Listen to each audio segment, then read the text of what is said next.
السلام عليكم ورحمة الله وبركاته.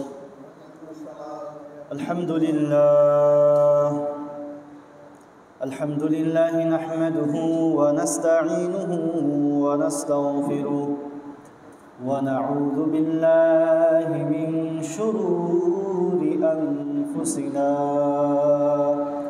ومن سيئات أعمالنا من يهده الله فلا مضل له ومن يضلله فلا هادي له ونشهد أن لا إله إلا الله وحده لا شريك له ونشهد أن سيدنا وسندنا وحبيب ربنا ومولانا محمد صلى الله تعالى عليه وعلى آله وأصحابه وبارك وسلم تسليما كثيرا أما بعد فقد قال الله تبارك وتعالى في كلامه المجيد وفرقانه الحميد أعوذ بالله من الشيطان الرجيم بسم الله الرحمن الرحيم إن عدة الشهور عند الله 12 شهرا في كتاب الله يوم خلق السماوات والأرض منها 4 حرم ذلك الدين القيم فلا تظلموا فيهن أنفسكم صدق الله العلي العظيم وصدق رسوله النبي الكريم ونحن على ذلك من الشاهدين والشاكرين رہے میرے مسکن حوالے کعبہ کرے میرے مدفن دیار مدینہ بلغ العلا بکمالہ کشف الدجا بجمالہ حسنت جميع خصاله صلوا عليه وآله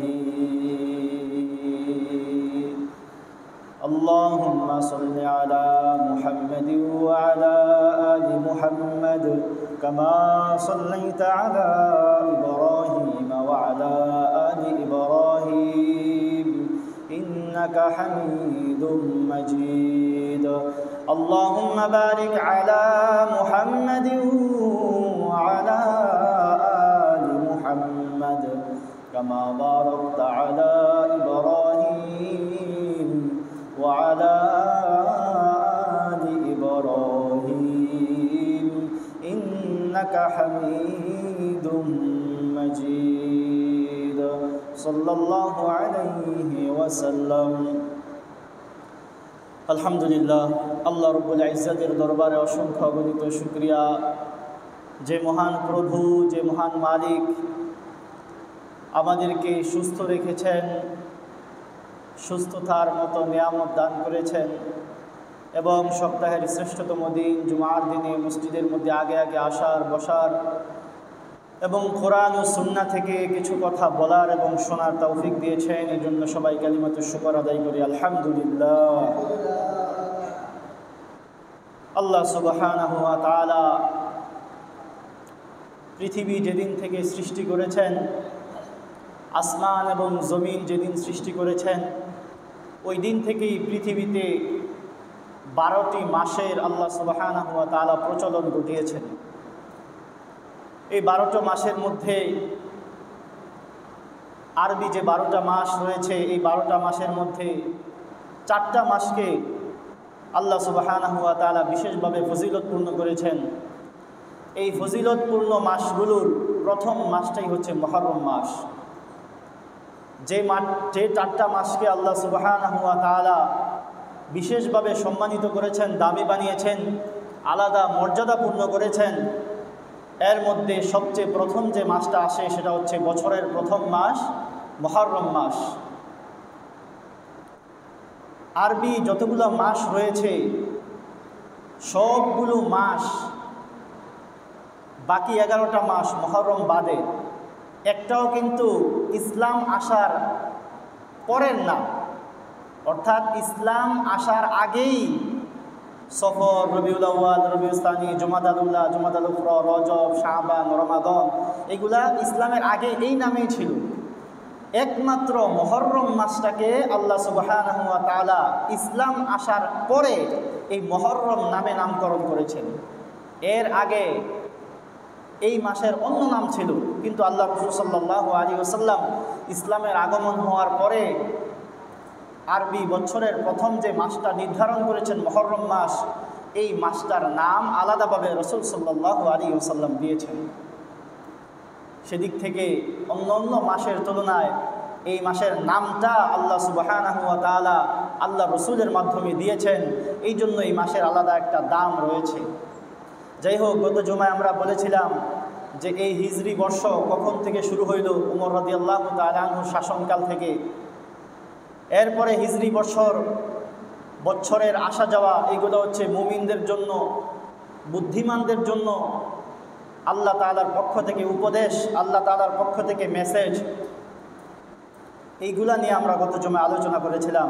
তো ইনশাআল্লাহ আমরা আজকের এই জুমায় মুহররম মাসের কি ফজিলত, মুহররম মাসের কি গুরুত্ব, মুহররম মাসে আমাদের কি করণীয় আমল রয়েছে, এই সম্পর্কে সামান্য পরিমাণ আলোকপাত করার চেষ্টা করব। আমা তাওফীকি ইল্লা বিল্লাহ।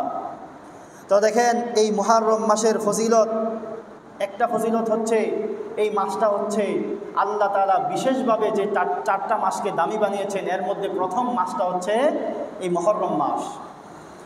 এরপরে এই মাসের আলাদা দাম, এই মাসটাকে আল্লাহ সুবহানাহু ওয়া তাআলা নিজের মাস বলে দাবি করেছেন। অন্যান্য মাসও তো আল্লাহরই দেয়া, কিন্তু কোনো মাস, কোনো দিন, কোনো বছর, কোনো জিনিস যখন আল্লাহ তাআলার দিকে টেনে নেন, তখন বুঝতে হবে অন্যগুলাও দামি, তবে এইটার দাম অন্যগুলার চাইতে বেশি দামি। যেমন বাইতুল্লাহ, আল্লাহর ঘর, যেমন এটাও তো বাইতুল্লাহ, আল্লাহর ঘর না? এই মসজিদটাও তো বাইতুল্লাহ, কিন্তু ওই বাইতুল্লাহ আর এই বাইতুল্লাহর মধ্যে পার্থক্য আছে কিনা? কাবার মধ্যে যে বাইতুল্লাহ, এটার মধ্যে পার্থক্য আছে না? এটার নামও মসজিদ। এই জায়গার মধ্যে আমরা নামাজ পড়ি, মুসলমানরা সিজদা দেয়, এই জায়গার মধ্যে অপকর্ম, অশ্লীল কোনো কাজ হয় না। ঠিক তেমনিভাবে ওই জায়গার মধ্যেও নামাজ পড়ে, ওই জায়গার মধ্যে অশ্লীল ফাহেসা কোনো কিছুই হয় না। তো দুইটার মধ্যে পার্থক্য তারপরেও আছে কিনা? আছে, কারণ ওই ঘরটাকে সরাসরি আল্লাহ বলেছেন বাইতুল্লাহ, এই ঘরটা হচ্ছে আমার ঘর, এটাও আল্লাহর ঘর। পৃথিবীর মধ্যে যত মসজিদ আছে সবই আল্লাহর ঘর, কিন্তু তারপরও ওই ঘরটাকে আল্লাহ সুবহানাহু ওয়া তাআলা বিশেষভাবে আল্লাহর ঘর বলার মাধ্যমে ওই ঘরটার দাম বাকি ঘরের তুলনায় বেড়ে গিয়েছে কিনা? বেড়ে গিয়েছে। ঠিক তেমনিভাবে যত মাস আছে, যত বছর আসে, যত দিন আসে, সবগুলোই আল্লাহর দেয়া দিন, আল্লাহর দেয়া মাস, আল্লাহর দেয়া বছর। কিন্তু যেই সমস্ত মাসের ব্যাপারে আল্লাহ তাআলা বলেছেন শাহরি হাদা, এই মাসটা হচ্ছে আমার মাস, বুঝতে হবে এই মাসটার দাম অন্য মাসের তুলনায় অনেক বেশি। তো হাদিসের মধ্যে আসছে, আল্লাহ রাসূল সাল্লাল্লাহু আলাইহি ওয়াসাল্লাম বলেন, আফদালুস সিয়ামি বা'দা রমাদান শাহরুল্লাহিল মুহররম। রমজান মাসের পরে যেই মাসের মধ্যে রোজা রাখা আল্লাহ সুবহানাহু ওয়া তাআলার কাছে সবচেয়ে বেশি প্রিয়, সবচেয়ে বেশি শ্রেষ্ঠত্বের, সবচেয়ে বেশি ফজিলতপূর্ণ, সেটা হচ্ছে শাহরুল্লাহিল মুহররম, আল্লাহর মাস মুহররম মাসের মধ্যে রোজা রাখা রমজানের পরে সবচেয়ে ফজিলতপূর্ণ রোজা। এই হাদিসের মধ্যে আল্লাহ রাসূল সাল্লাল্লাহু আলাইহি ওয়াসাল্লাম বলতেছেন শাহরুল্লাহি, অর্থাৎ আল্লাহর মাস হচ্ছে মুহররম। তো এটাও হচ্ছে একটা ফজিলতের কারণ যে এই মাসটাকে আল্লাহ তাআলা নিজের মাস বলে গণ্য করেছেন, ঘোষণা দিয়েছেন। তৃতীয় নাম্বার, যেটা প্রথমেই বললাম, যে বাকি যে 11টা মাস আছে এইগুলার নাম জাহিলি যুগ থেকেই ছিল, ইসলাম আইসা নামকরণ করছে বিষয়টা এমন না, কিন্তু মুহররম মাসের নামটা আল্লাহ রাসূল নিজে দিয়েছেন, এই জন্য এই মাসের দামটা একটু অন্য মাস থেকে বেশি। এরপরে এই হাদিসটা যেটা বললাম, নফল রোজা রাখার জন্য যে মাসগুলো সবচেয়ে বেশি উত্তম, এই মাসগুলোর মধ্যে সর্বপ্রথমে যে মাসটা থাকে এটা হচ্ছে মুহররম মাস। আল্লাহর হাবিব সাল্লাল্লাহু আলাইহি ওয়াসাল্লাম বলেন, আফদালুস সিয়ামি বাদা রমাদান শাহরুল্লাহিল মুহররম। রমজান মাসের পরে যেই মাসে রোজা রাখলে সবচেয়ে বেশি ফজিলত হয়, সবচেয়ে বেশি সওয়াব হয়, সেই মাসটা হচ্ছে মুহররম মাস। মুহররম মাসের রোজাগুলো আল্লাহ সুবহানাহু ওয়া তাআলার কাছে অনেক অনেক বেশি দামি। আল্লাহ রাসূল সাল্লাল্লাহু আলাইহি ওয়াসাল্লাম হাদিসের পরবর্তী অংশের মধ্যে বলেন, ওয়াফদালুস সালাতি বাদাল ফারিদাতি সালাতুল লাইলি। এই হাদিসের পরবর্তী অংশের মধ্যে বলেন, ফরজ নামাজের পরে সবচেয়ে দামি নামাজ, সবচেয়ে ফজিলতপূর্ণ নামাজ হচ্ছে তাহাজ্জুদের নামাজ। রমজানের পরে রোজা রাখা সবচেয়ে বেশি দাম হচ্ছে মুহররম মাসের রোজা। আর ফরজ যে নামাজ পড়ি আমরা, ফজর, জোহর, আসর, মাগরিব, এশা, এইগুলার পরে সবচেয়ে দামি, সবচেয়ে ফজিলতপূর্ণ নামাজ হচ্ছে রাতের নামাজ, অর্থাৎ সলাতুত তাহাজ্জুদ। তাহাজ্জুদের নামাজটা আল্লাহ তাআলার কাছে ফরজ নামাজের পরে সবচেয়ে বেশি প্রিয়। এই তাহাজ্জুদ নামাজের মাধ্যমে বান্দা আল্লাহ সুবহানাহু ওয়া তাআলার অনেক অনেক বেশি নিকটবর্তী হয়ে যায়, আল্লাহ তাআলার অনেক অনেক বেশি প্রিয় হয়ে যায়। এরপরে আসে রমজান মাসের পর সর্বশ্রেষ্ঠ মাস বলেও আল্লাহ রাসূল সাল্লাল্লাহু আলাইহি ওয়াসাল্লাম এই মাসটাকে ঘোষণা দিয়েছেন যে রমজানের পরে সবচেয়ে দামি মাস হচ্ছে এই মুহররম মাস। সেই হিসাবে এই মুহররম মাসের মধ্যে বিশেষ কিছু আমল আল্লাহ রাসূল সাল্লাল্লাহু আলাইহি ওয়াসাল্লাম আমাদেরকে বলে দিয়েছেন যে মুহররম মাস যখন আসবে তখন তোমাদের জন্য বিশেষ বিশেষ কিছু আমল রয়েছে। এই কয়েকটা আমল আমরা শুনবো মনোযোগ দিয়ে এবং আমল করার চেষ্টা করবো ইনশাআল্লাহুল আজিজ। দেখেন, প্রত্যেকটা মাস নতুন যখন চাঁদ উঠে তখন সর্বপ্রথম একটা আমল আছে, যে আমলটা আমরা গত জুমায় বলেছিলাম, যে প্রত্যেক মাসের যখন নতুন চাঁদ উঠে, চাঁদ উঠার পরে দায়িত্ব হচ্ছে ওই চাঁদ দেখে দোয়া পড়া। আল্লাহ রাসূল সাল্লাল্লাহু আলাইহি ওয়াসাল্লাম সাহাবায়ে কেরাম রাদিয়াল্লাহু তাআলা আনহুমদেরকে শিখিয়ে দিয়েছেন যে তোমরা যখন নতুন চাঁদ যখন আকাশে দেখবা তখন এই দোয়াটা পড়বা, আল্লাহুম্মা আহিল্লাহু আলাইনা বিল ইয়ুমনি ওয়াল ঈমান ওয়াস সালামাতি ওয়াল ইসলাম রব্বি ওয়া রব্বুকাল্লাহ। নতুন মাস আসার পরে প্রথম দায়িত্ব হচ্ছে এই দোয়াটা পড়া। আল্লাহ রাসূল সাল্লাল্লাহু আলাইহি ওয়াসাল্লাম নিজেও করতেন এবং সাহাবায়ে কেরাম রাদিয়াল্লাহু তাআলা আনহুম তাদেরকেও এই দোয়াটা শিখিয়ে দিয়েছেন। যখনই কোনো নতুন চাঁদ উঠবে, যখনই কোনো নতুন মাস আগমন ঘটবে, তখন তোমরা এই দোয়াটা পড়বা। এই দোয়াটার অর্থ কি? যে আল্লাহ, এই চাঁদটা যে আপনি আমাদেরকে দিয়েছেন, এই চাঁদটা যাতে আমাদের নিরাপত্তার সাথে কাটে, এই চাঁদটাতে দিয়েছেন, এই চাঁদটা যাতে আমাদের ঈমানের সাথে কাটে, অর্থাৎ এই মাসটা যাতে আমাদের ঈমান ইসলামের সাথে কাটে। আপনিই হচ্ছেন আমাদের রব এবং আপনার রব, রব্বি ওয়া রব্বুকাল্লাহ, তিনি হচ্ছেন আমার রব এবং তোমার রব। এই দোয়াটার অর্থ। এরপরে আসে মুহররম মাসের একটা বিশেষ আমল, তাওবা ইস্তেগফার। তাওবা ইস্তেগফার কেন করতে হবে? অন্যান্য মাসেও তো তাওবা ইস্তেগফার করি, আল্লাহ তাআলার কাছে ক্ষমা চাই, আল্লাহ তাআলার কাছে মাফ চাই, গুনাহ করলেই নিয়ম হচ্ছে মাফ চেয়ে নেওয়ার সাথে সাথে। কিন্তু মুহররম মাসে আল্লাহ রাসূল সাল্লাল্লাহু আলাইহি ওয়াসাল্লাম কেন বলেছেন মাফ চাওয়ার জন্য? আল্লাহ রাসূল সাল্লাল্লাহু আলাইহি ওয়াসাল্লাম হাদিসের মধ্যে বলেন, ইন কুনতা সাইমান বা'দা শাহরি রমাদান, যখন কোনো ব্যক্তি রোজা রাখার ইচ্ছে করে রমজান মাসের পরে, ফাসুমিল মুহররম, সে ব্যক্তি যেন মুহররম মাসে রোজা রাখে। ফাইন্নাহু শাহরুল্লাহ, কেন এই মাসে রোজা রাখবে? কারণ এই মাসটা হচ্ছে আল্লাহ সুবহানাহু ওয়া তাআলার দেয়া মাস। আল্লাহ রাসূল সাল্লাল্লাহু আলাইহি ওয়াসাল্লাম এই মাসে তাওবা ইস্তেগফার করার কারণ উল্লেখ করতে গিয়ে হাদিসের মধ্যে বলেন, ফিহি ইয়াউমুন তাবা ফিহি আলা কওমিন, এই মাসের মধ্যে এমন একটা দিন রয়েছে যেই দিনে পূর্ববর্তী উম্মতের গুনাহকে আল্লাহ সুবহানাহু ওয়া তাআলা ক্ষমা করে দিয়েছেন। অর্থাৎ এই মাসের মধ্যে এমন একটা দিন রয়েছে যেই দিনে পূর্ববর্তীদের গুনাহ আল্লাহ সুবহানাহু ওয়া তাআলা ক্ষমা করে দেন।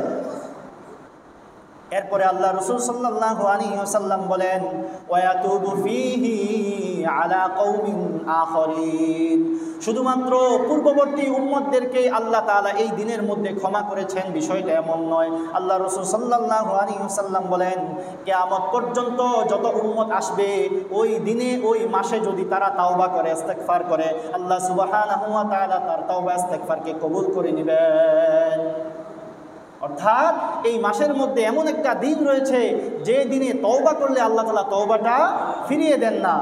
ইতিপূর্বে যত উম্মত গিয়েছে আমাদের নবী মুহাম্মদ সাল্লাল্লাহু আলাইহি ওয়াসাল্লামের আগে সমস্ত উম্মতের মধ্যে অনেকেই এই দিনে তাওবা করে আল্লাহ সুবহানাহু ওয়া তাআলার পক্ষ থেকে ক্ষমার ঘোষণা পেয়েছে, ক্ষমা লাভ করেছে, আল্লাহ সুবহানাহু ওয়া তাআলার পক্ষ থেকে মুক্তির ঘোষণা পেয়েছে।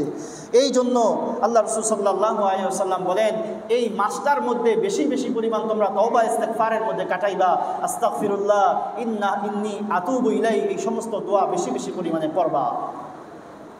এরপরে আসে এই মাসে বেশি বেশি পরিমাণ নেক আমল করা। আল্লাহ তাআলা পবিত্র কালামের মধ্যে বলেন ফাস্তাবিকুল খায়রাত, বান্দা তোমরা আমার নেকের দিকে তোমরা প্রতিযোগিতা করো, নেকের দিকে তোমরা দৌড়ে দৌড়ে আসো, আমার ভালো আমলগুলো তোমরা প্রতিযোগিতার মাধ্যমে করো। তুমি দেখো যে আমার এলাকার মধ্যে এই লোকটা বেশি আমল করতেছে, আমি চাই তার থেকে বেশি আমল করতে। এই মুহররম মাসের মধ্যে আল্লাহ রাসূল সাল্লাল্লাহু আলাইহি ওয়াসাল্লাম বলেন তোমরা প্রতিযোগিতামূলক আমলের মধ্যে লেগে যাও। এরপরে আল্লাহ রাসূল সাল্লাল্লাহু আলাইহি ওয়াসাল্লাম আরেকটা আমলের কথা বলেছেন যেটা আমাদের সবসময়ের আমল, তবে এই মাসের মধ্যে আল্লাহ সুবহানাহু ওয়া তাআলা আমাদেরকে বিশেষভাবে বলেছেন ফালা তাজলিমু ফীহিন্না আনফুসাকুম, বান্দা তোমাদেরকে আমি পরিষ্কারভাবে ঘোষণা দিয়ে দিচ্ছি তোমরা এই মাসগুলোর মধ্যে, সম্মানিত মাসগুলোর মধ্যে গুনাহের মধ্যে লিপ্ত হয়ো না। অর্থাৎ ফালা তাজলিমু ফীহিন্না আনফুসাকুম, আল্লাহ তাআলা 4টা মাসকে দামি বানানোর পরে পরিষ্কারভাবে বলে দিচ্ছেন এই 4টা মাসের মধ্যে সুদ, ঘুষ, দুর্নীতি, চাঁদাবাজি এই সমস্ত কোনো কিছুর সাথে তোমরা জড়িত হইবা না। কারণ এই মাসগুলোকে আল্লাহ তাআলা বিশেষভাবে দামি বানিয়েছেন। বিশেষভাবে দামি মাসে যদি তোমরা গুনাহ করো, অন্য মাসে গুনাহ করলে যে পরিমাণ পাপ হইতো, যে পরিমাণ তোমার পাপিষ্ট হইতা এর চাইতে বেশি পাপিষ্ট হইবা এই মাসগুলোতে গুনাহ করলে। মানে অন্য মাসে একটা খারাপ কাজ করলে যে পরিমাণ গুনাহ হইতো, এই মাসে যদি কেউ ওই খারাপ কাজটাই করে তাহলে ওই গুনাহটা আরও বেশি পরিমাণে আল্লাহ তাআলা পাপ দিবেন, আল্লাহ তাআলা পাপের খাতার মধ্যে আপনার আমার নাম লেখাইবেন। এই জন্য আল্লাহ তাআলা বলে দিয়েছেন ফালা তাজলিমু ফীহিন্না আনফুসাকুম, বান্দা এই মাসগুলোর মধ্যে তুমি তোমার নিজেকে জুলুম থেকে রক্ষা করো, নিজেকে গুনাহের কাজ থেকে তুমি বিরত রাখো। এই হচ্ছে মুহররম মাসের আমাদের জন্য আল্লাহ রাসূল সাল্লাল্লাহু আলাইহি ওয়াসাল্লামের আমল। এখন আসি আরেকটা বিষয়ে। দেখেন মুহররম মাসটা দামি হওয়ার পিছনে আরও বড় একটা কারণ হচ্ছে এই মাসের মধ্যে রয়েছে আশুরার দিন। এই মাসের মধ্যে কি রয়েছে? আশুরার দিন। এই মুহররম মাসের 10 তারিখটাকে কি বলা হয়? আশুরার দিন বলা হয় না? আশুরার দিন বলা হয়, ইয়াউমে আশুরা। এই জন্য এই মাসটা আশুরার দিনটা থাকার কারণে মুহররমের দাম আরও পরিমাণ বেড়ে গিয়েছে। এছাড়া আমরা দেখি ইতিহাস পর্যালোচনা করলে দেখা যায় এই আশুরার দিনে পৃথিবীর ইতিহাসে বহু ঘটনা ঘটেছে, বহু ইতিহাস এই দিনে আল্লাহ সুবহানাহু ওয়া তাআলা ঘটিয়েছেন। বহু নজিরপূর্ণ, বহু অলৌকিক ঘটনা আল্লাহ সুবহানাহু ওয়া তাআলা এই আশুরার দিনে ঘটাবেন সামনেও। সেদিক থেকে এই মুহররম মাসের বিশেষ বৈশিষ্ট্য রয়েছে। সর্বপ্রথমে আসে ফেরাউন বাহিনীর হাত থেকে মুসা আলাইহিস সালাম যেদিন লোহিত সাগর পাড়ি দিয়ে পার হয়ে গিয়েছিলেন, উত্তাল সমুদ্র যখন আল্লাহ সুবহানাহু ওয়া তাআলা রাস্তা পরিণত করে দিয়েছিলেন, শক্তপোক্ত রাস্তা, এর উপর দিয়ে ঘোড়া ছুটিয়ে মুসা আলাইহিস সালাম যেদিন তার দলবল নিয়ে লোহিত সাগর পাড়ি দিয়ে ওই পাশে গিয়ে ফেরাউন বাহিনীর হাত থেকে মুক্তি পেয়েছিলেন, ওই দিনটা ছিল আশুরার দিন।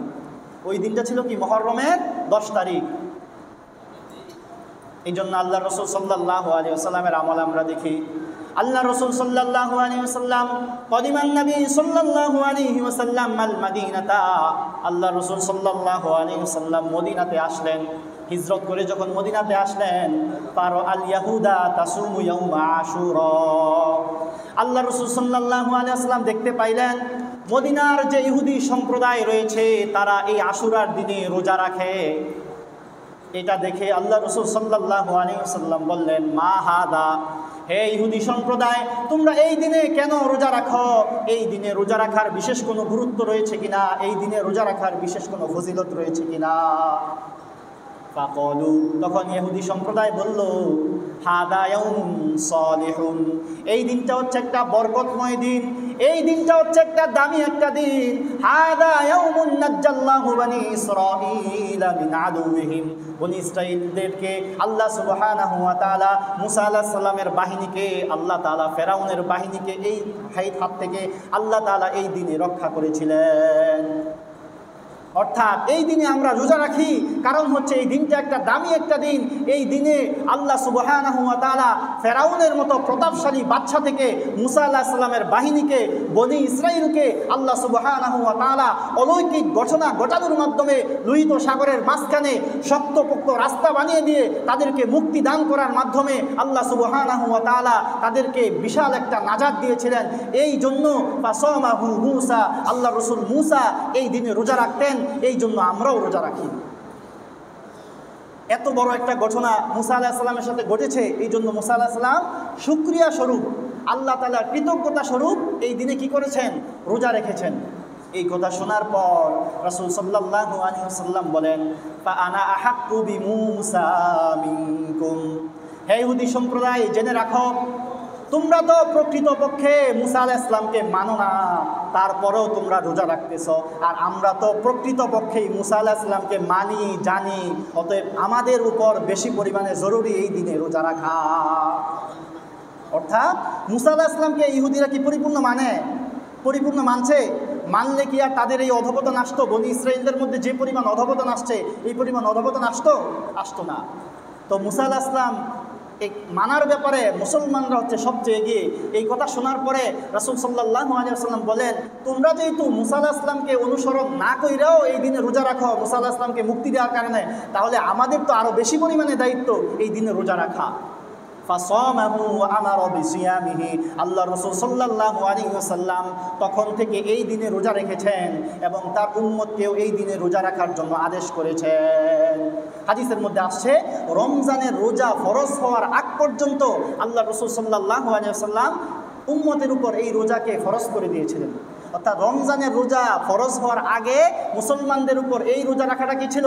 ফরজ ছিল।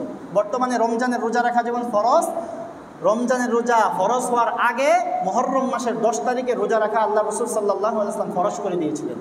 দ্বিতীয় হিজরিতে 12 পরে যখন রমজানের রোজা ফরজ হইল, এরপর থেকে আল্লাহ তাআলা যখন বলে দিলেন যে কুতিবা আলাইকুমুস সিয়াম, তোমাদের উপর নির্দিষ্ট একটা মাস রোজা রাখা ফরজ করা হয়েছে, এরপরে আল্লাহ রাসূল সাল্লাল্লাহু আলাইহি ওয়াসাল্লাম বলে দিয়েছেন এখন থেকে আশুরার রোজা রাখা হচ্ছে নফল, রাখলে অনেক অনেক সওয়াব, না রাখলে কোনো কি নাই, গুনাহ নাই। তবে ঐতিহাসিক দৃষ্টিকোণ থেকে দেখা যায় ফজিলত তালাশ করলে এই রোজার ফজিলত অনেক বেশি। আল্লাহ রাসূল সাল্লাল্লাহু আলাইহি ওয়াসাল্লাম যতদিন বেঁচে ছিলেন এই রোজাটা রাখতেন, সাহাবায়ে কেরাম রাদিয়াল্লাহু তাআলা আনহুম রাখতেন। এই জন্য আমাদেরও উচিত হবে এই রোজাটা রাখা। দেখেন এই রোজার কি ফজিলত, এই রোজার ফজিলত বর্ণনা করতে গিয়ে আল্লাহ রাসূল সাল্লাল্লাহু আলাইহি ওয়াসাল্লাম বলেন, সিয়ামু ইয়াউমি আশুরা আহতাসিবু আলাল্লাহি আইয়ুকাফিরা সানাতাল্লাতী ক্বাবলাহু। আল্লাহ রাসূল সাল্লাল্লাহু আলাইহি ওয়াসাল্লাম বলেন, আশুরার দিনে রোজা রাখার ব্যাপারে আমি রাসূল এই আশা করি যে আমার আপনার গুনাহ 1 বছরের গুনাহ আল্লাহ তাআলা মাফ করে দিবেন। অর্থাৎ অতীতের 1 বছরের গুনাহ আল্লাহ সুবহানাহু ওয়া তাআলা এই একটা রোজার বিনিময়ে মাফ করে দিবেন। সুবহানাল্লাহ, কত ফজিলতপূর্ণ এই রোজাটা, কত ফজিলতপূর্ণ এই সিয়ামটা, যে আশুরার দিনের একটা রোজা রাখলে, মনে করেন 10 তারিখ, সামনের 10 তারিখ আসতেছে, আজকে হচ্ছে মুহররমের 8 তারিখ, অর্থাৎ রবিবারে মুহররমের 10 তারিখ পরে, তো এই রবিবারে রোজাটা রাখলে এই রবিবার এই 1447 হিজরি চলতেছে, 1447 হিজরি সামনের রবিবারে রোজাটা রাখলে আগামী বছর অর্থাৎ 1446 থেকে 46-এর এই দিন থেকে আজকে পর্যন্ত যত গুনাহ করছি আল্লাহ সুবহানাহু ওয়া তাআলা সমস্ত গুনাহ মাফ করে দিবেন। অর্থাৎ বিগত 1 বছরের গুনাহ আল্লাহ সুবহানাহু ওয়া তাআলা এই রোজার বদৌলতে মাফ করে দিবেন। কত বড় ফজিলতের কথা। অতএব আমরা সবাই এই রোজাটা রাখার জন্য চেষ্টা করব। এছাড়াও এই রোজাটা কত ফজিলতপূর্ণ হইলে আল্লাহ রসুল তালাশ করতেন, আয়েশাকে জিজ্ঞেস করতেন, আয়েশা মুহররমের 10 তারিখে কবে আসবে? আল্লাহ রসুল সাল্লাল্লাহু আলাইহি ওয়াসাল্লাম যখন মুমূর্ষু অবস্থায় তখনও আয়েশাকে জিজ্ঞেস করতেন, আয়েশা মুহররমের 10 তারিখ কি চলে আসছে? আমি তো রোজা রাখবো। কতটা গুরুত্বপূর্ণ হইলে, কতটা গুরুত্ব দিলে আল্লাহ রসুল সাল্লাল্লাহু আলাইহি ওয়াসাল্লাম এই রোজাকে তালাশ করতেন, খুঁজতেন যে আয়েশা এই তারিখ কি এখনো আসে নাই? এরপরে এই দিনে আগেই বলেছি হাদিসটা, ফিহি ইয়াউমুন তাবা ফিহি আলা কওমিন, এই দিনে আল্লাহ সুবহানাহু ওয়া তাআলা অতীতে বহু সম্প্রদায়কে আল্লাহ তাআলা মাফ করে দিয়েছেন। অর্থাৎ মুহররমের 10 তারিখে অতীতে বহু জাতিকে আল্লাহ সুবহানাহু ওয়া তাআলা অনেক বড় বড় অপরাধ থেকে এই দিনে তওবা করার মাধ্যমে আল্লাহ তাআলা মাফ করে দিয়েছিলেন। আল্লাহ রাসূল বলেন ওয়াতুবু ফিহি আলা কওমিন আখরিন, অতএব আনেওয়ালা কিয়ামত পর্যন্ত যত উম্মত আসবে আশুরার দিনে অর্থাৎ মুহররমের 10 তারিখে যদি সে কায়েমানুবাককে একদম খালেজ দিলে আল্লাহ সুবহানাহু ওয়া তাআলার কাছে তওবা করে, সে যত বড় অপরাধী হোক না কেন আল্লাহ সুবহানাহু ওয়া তাআলা তার অপরাধকে মাফ করে দিয়ে তাকে জান্নাতের সার্টিফিকেট দিয়ে দিবেন। এই আশুরার দিনের এত পরিমাণ ফজিলত, এত পরিমাণ আল্লাহ সুবহানাহু ওয়া তাআলা গুরুত্ব দিয়েছেন, আল্লাহ রাসূল সাল্লাল্লাহু আলাইহি ওয়াসাল্লাম গুরুত্ব দিয়েছেন। এরপরে আসে যে এই দিনে আমরা জানি নূহ আলাইহিস সালাতু ওয়াস সালাম কত বছর দাওয়াত দিয়েছিলেন? 950 বছর। আল্লাহ রাসূল সাল্লাল্লাহু আলাইহি ওয়াসাল্লামের হাদিসের মধ্যে আসছে যে নূহ আলাইহিস সালাম তার উম্মতকে কত বছর দাওয়াত দিয়েছিলেন? 950 বছর। চারটিখানি কথা। 950 বছর দাওয়াত দেওয়ার পরে কতজন পাইছিলেন? 40 জন বা এর আশেপাশে। চিন্তা করেন কি পরিমাণ ধৈর্য আল্লাহ তাআলা আল্লাহর নবীদেরকে দিয়েছিলেন, কি পরিমাণ মেহনত তারা উম্মতকে বাঁচানোর জন্য করেছেন। 950 বছর দাওয়াত দিয়েছেন, একটা দিনও বলেন নাই যে আল্লাহ আমি আর এই কাজ পারবো না, এই কথা বলেন নাই। কি পরিমাণ ধৈর্য উম্মতকে বাঁচানোর জন্য তারা চেষ্টা চালিয়ে গিয়েছেন, কি পরিমাণ ধৈর্য তারা অবলম্বন করেছেন। আর আজকে আমরা দেখি একজনকে একবার নামাজের কথা বললে দ্বিতীয়বার আবার বলতে ভাল লাগে না, যে সে তারে বলছি সে আসে না। অথবা সে একজন সমাজের মধ্যে খারাপ কাজ করতেছে, এই 2-1 বলি আমরা ক্লান্ত হয়ে পড়ি, 2-1 বলার পরেই আমরা তার প্রতি চূড়ান্ত পরিমাণে রাগ গুসা করি যে তারে আর বইলা লাভ নাই, সে চূড়ান্ত পর্যায়ে জাহান্নামী সার্টিফিকেট দিয়ে দিই। অথচ উম্মতের জন্য আমাদের নবী সহ সমস্ত উম্মত কি পরিমাণ কষ্ট করেছেন এটা নূহ আলাইহিস সালামের 950 বছরের দাওয়াত দেখলেই বোঝা যায়। নূহ আলাইহিস সালাম যখন দাওয়াত দিতে যাইতেন, জাআলাহুম আসাবাহুম ফি উযুনিহিম, তারা তাদের কানের মধ্যে আঙ্গুল ঢুকায় ফেলতো, তারা তাদের চেহারার মধ্যে কাপড় ঢাইকা ফেলতো। অর্থাৎ নূহ আলাইহিস সালাম সামনে গেলেই বুঝতো যে এই লোকটা দাওয়াত দিতে আসছে। কি করতো? কানের মধ্যে এমনি আঙ্গুল ঢুকাই দিত, মুখের মধ্যে কাপড়, মাথার মধ্যে রুমাল ছিল, রুমালটা সামনে এনে ফেলতো। অর্থাৎ তার দাওয়াত তারা কি করবে না? গ্রহণ করবে না। যাই হোক, ওইদিকে যাচ্ছি না। নূহ আলাইহিস সালাম 950 বছর দাওয়াত দেওয়ার পরেও যখন এই উম্মত সঠিক পথে ফিরে আসছে না, আল্লাহর পথে ফিরে আসতেছে না, তখন আল্লাহ সুবহানাহু ওয়া তাআলা নিজেই ঘোষণা করলেন, নূহ তোমার আর দরকার নাই দাওয়াত দেওয়ার, তুমি একটা কিস্তি তৈরি করো, নৌকা তৈরি করো। এই নৌকার মধ্যে তুমি যারা তোমার প্রতি ঈমান এনেছে তাদেরকে সহ তুমি নৌকার মধ্যে আরোহণ করবা, আর বাকিদেরকে আমি অবাধ্য জাতিদেরকে আমি ডুবায় একদম মেরে ফেলব। তখন আল্লাহ সুবহানাহু ওয়া তাআলা নূহ আলাইহিস সালামকে যখন আদেশ করলেন ইয়াসনাউল ফুলকা, নূহ আলাইহিস সালাম একটা কিস্তি তৈরি করলেন, নৌকা তৈরি করলেন। এই নৌকার মধ্যে আল্লাহ সুবহানাহু ওয়া তাআলার আদেশে যারা নূহ আলাইহিস সালামের প্রতি ঈমান এনেছিল তারা এই নৌকার মধ্যে আরোহণ করেছিল, এবং বিভিন্ন ধরনের পশু পাখি আল্লাহ নূহ আলাইহিস সালাম এই নৌকার মধ্যে জোড়ায় জোড়ায় উঠিয়েছিলেন, যাতে পরবর্তীতে এদের থেকে বংশবিস্তার হয়। যাই হোক, এই ঘটনা এখানে বলা উদ্দেশ্য না, উদ্দেশ্য হচ্ছে নূহ আলাইহিস সালাম যখন ওই কিস্তির মধ্যে উঠেছিলেন, নূহ আলাইহিস সালামের কিস্তিটা যেদিন এই মহাপ্লাবন থেকে জুদ নামক পাহাড়ের মধ্যে গিয়ে আটকে ছিল, জুদ নামক পাহাড়ের মধ্যে আল্লাহ তাআলা ঠেকায় দিয়েছিলেন, ওই দিনটাও ছিল মুহররমের 10 তারিখ। অর্থাৎ বলেছিলাম যে মুহররমের 10 তারিখে আল্লাহ তাআলা ইতিপূর্বেও অনেক ঘটনা ঘটিয়েছেন, সামনেও মুহররমের 10 তারিখে অনেক বড় ধরনের বড় বড় ঘটনা ঘটবে। তো এই নূহ আলাইহিস সালামকে আল্লাহ সুবহানাহু ওয়া তাআলা মহাপ্লাবন থেকে যেদিন মুক্তি দিয়েছিলেন ওই দিনটাও ছিল কি? মুহররমের 10 তারিখ। অতএব এই মুহররমের 10 তারিখে মুসা আলাইহিস সালামকে আল্লাহ তাআলা মুক্তি দিয়েছিলেন ফেরাউন বাহিনী থেকে। আল্লাহ রাসূল সাল্লাল্লাহু আলাইহি ওয়াসাল্লাম এই দিনটা তালাশ করতেন যে কবে আসবে, কবে আমি এই দিন রোজা রাখবো। এরপরে মুহররমের এই 10 তারিখের রোজাটা রমজানের রোজা ফরজ হওয়ার আগে এটা ফরজ ছিল, তো এত দিক বিবেচনা করলে দেখা যায় এই রোজাটা আল্লাহ সুবহানাহু ওয়া তাআলা আমাদের জন্য কতটা গুরুত্বপূর্ণ করেছেন, আল্লাহ রসুলের কাছে কতটা গুরুত্বপূর্ণ ছিল। এই জন্য এই মুহররমের 10 তারিখের রোজাটা রাখা দরকার আছে কি না? অবশ্যই আমাদের দরকার আছে। এখন কথা হচ্ছে রোজাটা রাখতে গিয়ে আল্লাহর হাবিব সাল্লাল্লাহু আলাইহি ওয়াসাল্লাম যখন জীবনের শেষ প্রান্তে, তখন এক সাহাবী বলল, ইয়া রাসূলুল্লাহ, আমরা তো ইহুদি খ্রিস্টান তাদের সাথে সব দিক থেকেই বৈপরীত্য রাখি, তো এই দিনে তো ইহুদিরাও রোজা রাখে, আমরাও রোজা রাখি, তো আমাদের মধ্যে তাদের মধ্যে পার্থক্য থাকলো কই? তখন আল্লাহ রসুল সাল্লাল্লাহু আলাইহি ওয়াসাল্লাম বলে দিয়েছে, যদি আমি আগামী বছর হায়াত পাই তাহলে মুহররমের 10 তারিখের সাথে হয়তো 9 অথবা 11, 9-10 অথবা 10-11 এই 2 দিন আমি রোজা রাখবো, যাতে করে ইহুদিদের সাথে কী হয়ে যায়, একটা বৈপরীত্য হয়ে যায়। ইহুদিরাও একদিন রোজা রাখে, আমরাও রাখি, তাহলে ইহুদিদের সাথে মিলে গেল না বিষয়টা। এই জন্য আল্লাহ রসুল সাল্লাল্লাহু আলাইহি ওয়াসাল্লাম বললেন, সামনের বছর যদি আমি হায়াত পাই তাহলে সাথে আরেকটা রোজা আমি কি বাড়িয়ে রাখবো, যাতে করে ইহুদিদের সাথে মুখালাফাত হয়, ইহুদিদের সাথে যাতে একটা বৈপরীত্য হয়। কিন্তু আল্লাহ রসুল সাল্লাল্লাহু আলাইহি ওয়াসাল্লাম পরের বছর আর বেঁচে ছিলেন না। এই জন্য ইবনে আব্বাস রাদিয়াল্লাহু তাআলা আনহু বলেন, যেহেতু আল্লাহ রসুল এই কামনা প্রকাশ করেছিলেন, এই জন্য আমাদের উম্মতের উপর চাওয়া হচ্ছে যে আমাদের জন্য কি 2টা রোজা রাখা মুহররমের। এই জন্য ইবনে আব্বাস রাদিয়াল্লাহু তাআলা আনহু বলেন যে সুমুত তাসিআ ওয়াল আশিরা, তোমরা 9 এবং 10 তারিখে রোজা রাখো। কেউ যদি 9 তারিখে রাখতে না পারে তাহলে 10 এবং 11 তারিখে রোজা রাখা। কেন? আল্লাহ রসুল সাল্লাল্লাহু আলাইহি ওয়াসাল্লাম সারাটা জীবন বলে গিয়েছেন, খালিফুল ইয়াহুদা ওয়ান নাসারা, তোমরা ইহুদি এবং খ্রিস্টানদের বৈপরীত্য অবলম্বন করো, তাদের মতো সমাজের মধ্যে চলাফেরা করবে না, তাদের কালচার গ্রহণ করবে না। এই জন্য কেন? কারণ আল্লাহ রসুল সাল্লাল্লাহু আলাইহি ওয়াসাল্লাম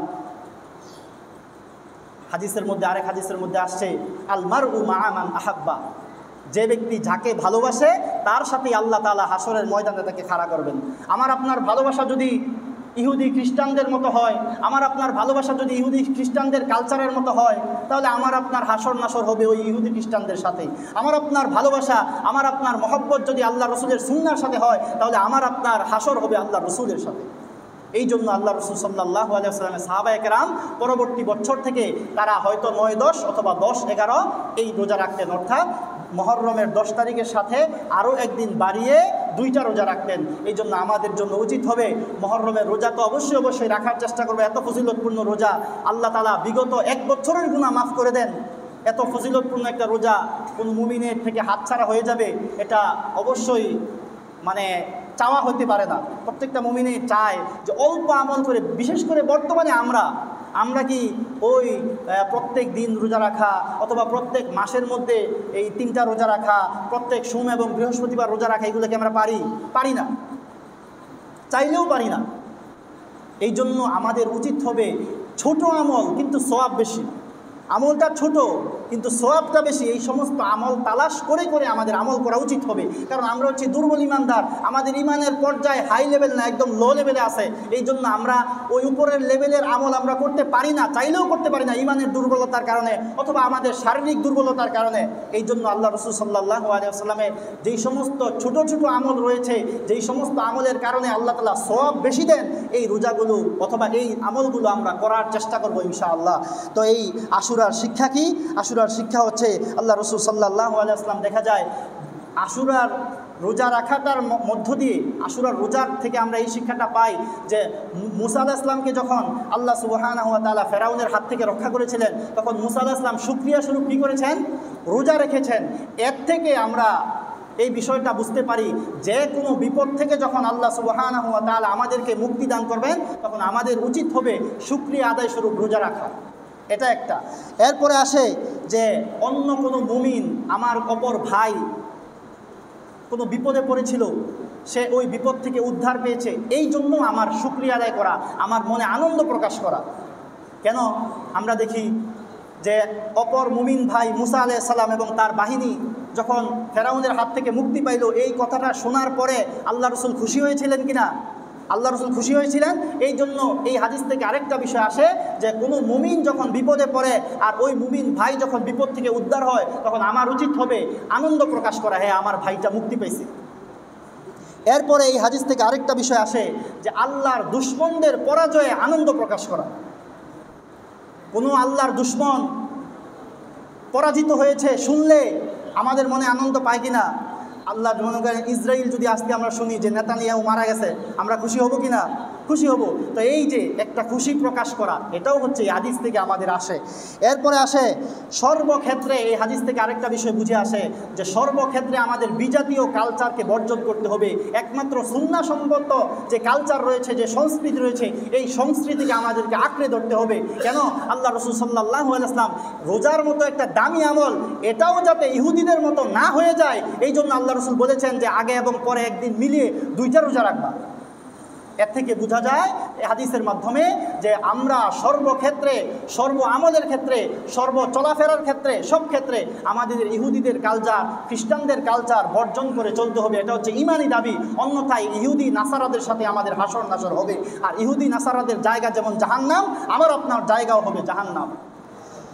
এরপরে আরেকটা শিক্ষা হচ্ছে, যেটা আগেই বললাম, যে ছোট ছোট আমল যেগুলোর সওয়াব অনেক বেশি, এই আমলগুলো খুঁজে খুঁজে আমরা আমল করার চেষ্টা করব। আল্লাহ সুবহানাহু ওয়া তাআলা আমাদের সবাইকে মুহররমের 10 তারিখের রোজা আগে পরে মিলিয়ে 2টা রোজা রাখার তৌফিক দান করুক, এবং মুহররম মাসের যে ফজিলতগুলো বললাম এগুলা বুঝে আরও বেশি পরিমাণে রোজা রাখা, আমল করার আল্লাহ তাআলা তৌফিক দান করুক। ওয়া আখিরু দাওয়ানা আলহামদুলিল্লাহি রাব্বিল আলামিন।